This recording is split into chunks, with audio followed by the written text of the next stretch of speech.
kulanti wacan oo wanaagsan daawadayaal meel kastoo aad joogtaan kusoo dhawaada warka rasmi radio.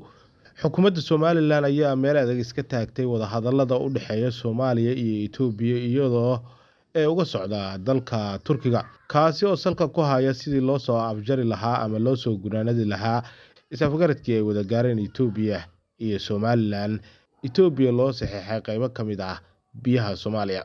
Wasiirka Wasaaradda Warfaafinta Somaliland Cali Mareexaan oo warbaahinta la hadlay ayaa sheegay in Soomaaliya aanay marnaba heshiis la geli karin Itoobiya, qaasatan aysan kula geli karin dhulka ama badda gobolada waqooyi ee Soomaaliya, taas oo ula jeeda xeebaha Somaliland.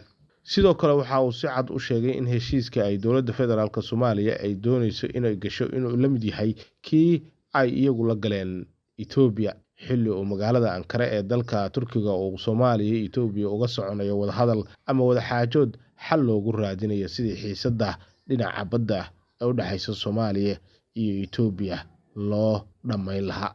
Wasiirka Wasaaradda Warfaafinta Somaliland ayaa ku dooday in Soomaaliya ay doonayso in ay saxeexdo oo kaliya is-afgaradkii ay Itoobiya la galeen oo kale, laakiinse aysan doonaynin in wax ka bedelan ay sameeyaan.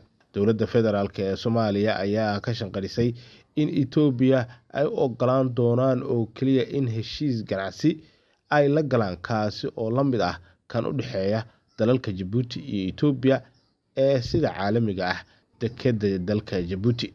Is-afgaradka Somaliland iyo Itoobiya ee xiisadan ka dhex abuuray labada dal ayaa dhigayay in Itoobiya ay badeena ay ka hesho saldhig ciidan, taas oo beddelkeedana ay Itoobiya aqoonsanayso Somaliland, taas oo xadgudub ku ah qarannimada Soomaaliya.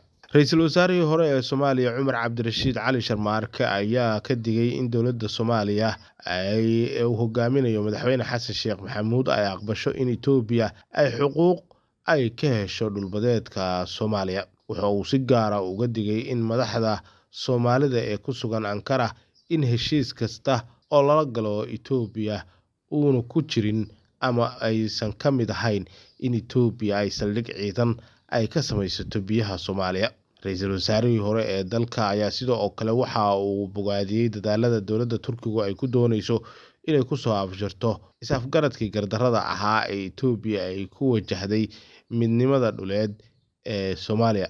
Hadalka ra'iisul wasaarihii hore ee Soomaaliya ayaa kusoo aadaya ama kusoo beegmaya iyadoo oo shalay uu magaalada Ankara uu ka bilowday wejiga labaad ee wada hadallada Soomaaliya iyo Itoobiya, kaas oo ay garwadeen ka tahay dowladda Turkiga oo dadaal badan ku bixinaysa sidii loo soo afjari lahaa khilaafka u dhexeeya labada dal.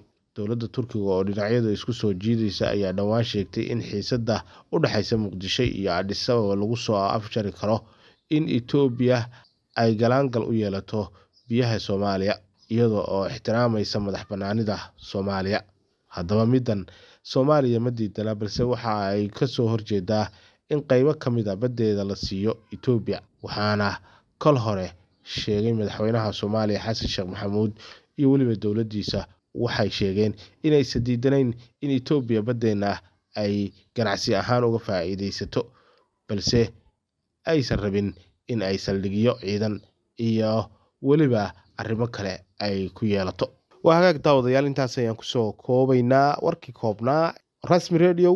Fadlan daawada haddaad ku cusub tahay barahayaga bulshada, channelka noo follow gare, noo like gare, noona share gare si uu dad badan u gaaro. Mahadsanid.